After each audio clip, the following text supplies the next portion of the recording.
For most of his life, Bill Gates had been known as the man who never stopped moving, not physically but mentally. His brain was always miles ahead of his body. He spent decades building, solving, donating, and creating, but somewhere along that road, the one thing he forgot to maintain was himself. Years of late nights, restless flights, constant meetings, and mental pressure had taken their toll. His body, once filled with the energy of youth, now carried the silent pain of time. His legs often ached, and even short walks made him feel the weight of years that success had hidden from the world. One evening, while returning from a conference, he chose not to sit in his private jet's usual work area. Instead, he sat near the window, watching the night sky. He realized how far he had come, and how far he had drifted from the small, quiet moments that used to matter. That night, he couldn't sleep. He kept thinking, what's the point of all this brilliance if the body can't even walk without pain? When he landed, he quietly asked his assistant to cancel all meetings for the next week. He needed time, not to build something new, but to rebuild himself. For 7 days, Bill disappeared from public view. No one knew where he went. Even the media began to speculate, was he sick? Retiring? Planning something big? The truth was much simpler, and far more powerful. Bill went to a quiet countryside home, one he'd bought years ago but never lived in. The mornings there were silent, the air crisp and real. For the first time in years, he woke up without alarms, without a schedule. He simply walked. The pain in his legs reminded him of all the times he'd ignored his body's whispers until they became screams. But instead of complaining, he decided to listen. One night, as he sat on the porch sipping warm milk, the caretaker, an old man named Jacob, came by. Jacob had worked there for over 20 years. He looked at Bill and said with a smile, "You look tired, Mr. Gates. But not the kind of tired sleep can fix." Bill chuckled softly. "You're right," he said. "I can buy almost anything in this world, except time and peace." Jacob nodded. "My mother used to say something," he began, "before bed. Take 1 spoon. Not of medicine, not of sugar, but of gratitude. It keeps your heart young and your legs strong." Bill raised an eyebrow. Curious. "A spoon of gratitude?" Jacob smiled. "Yes. Every night, before you sleep, remember one thing you're truly thankful for. Say it out loud. Feel it. That's your spoon. It's not the legs that grow weak, it's the spirit that forgets what it's walking for." That night, Bill lay in bed, thinking about Jacob's words. A spoon of gratitude. He decided to try it. He closed his eyes and said softly, "I'm thankful I still have time to change." The next night, he added more. "I'm thankful for the people who never gave up on me." Then another night, "I'm thankful for the body that still carries me through."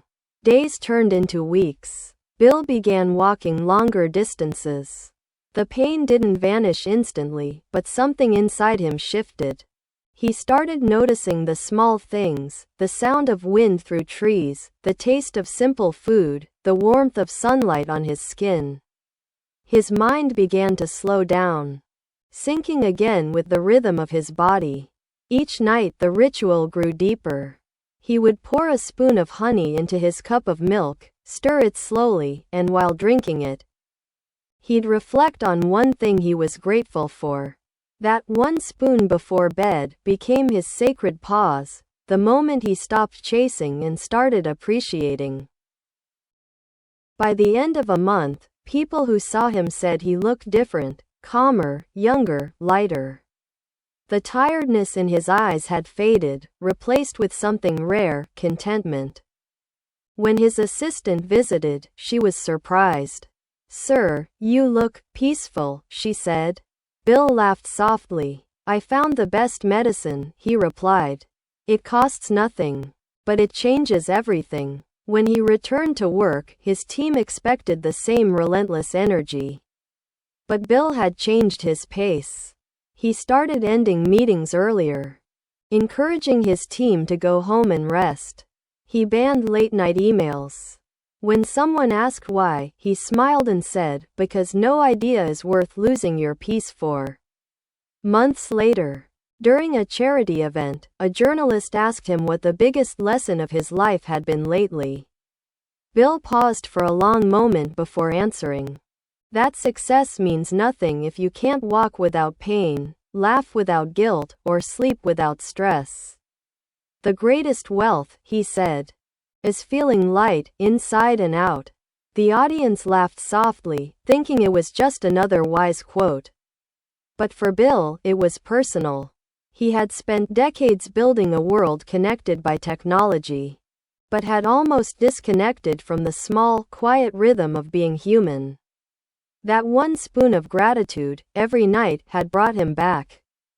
He later wrote in his personal journal, something he hadn't done in years, "Before bed, I take my spoon. Sometimes it's honey, sometimes it's milk, sometimes it's silence. But every time, it's gratitude. And every morning, I wake up walking like I'm 20 again, not because the pain is gone, but because the reason to walk has returned." Bill began sharing this habit quietly with close friends. Not as a health trick, but as a reminder. Whenever someone complained about burnout, he would smile and say, "Try the spoon." And when they looked confused, he would add, "Before bed, don't feed your phone, feed your soul." In time, that little saying spread like wildfire. Entrepreneurs, students, and even scientists began quoting it. People loved the idea that greatness could begin with something as small as a spoon. Years later, during a podcast, Bill was asked if the story about the spoon before bed was true. He smiled thoughtfully and said, "Yes, but not in the way people think. The spoon isn't about medicine. It's about remembering who you are when no one's watching. It's about gratitude. When you remember what you already have, your body follows your mind. The pain lessens, the energy returns, and life becomes lighter." He paused, then added, "If you want to walk like you're 20 again, stop carrying the weight of yesterday." That episode went viral. Millions of people across the world started their own spoon challenge. Some wrote gratitude lists, others prayed, others simply sat in silence before bed. What started as an old man's advice to one billionaire became a movement, proof that healing doesn't always come in bottles or formulas. Sometimes it comes in reflection. Bill never claimed it was magic. He just said it worked for him. The body is a mirror, he told a friend once. If the mind is tired, the body aches. If the mind is thankful, the body heals. As years passed, his nightly ritual never changed. Whether in a 5-star hotel or a small guest house, he would still sit quietly before bed, take that one spoon of honey, whisper something he was thankful for, and close his eyes with peace. He once joked to Melinda on a phone call, "You know, this spoon might outlive all my companies." She laughed, and Bill smiled, realizing it wasn't really a joke. For him, that spoon had become the most valuable invention of his life, not made of technology but of awareness. So the next time you see him walking briskly on stage, smiling like a man half his age, remember this: it's not wealth or success keeping him strong.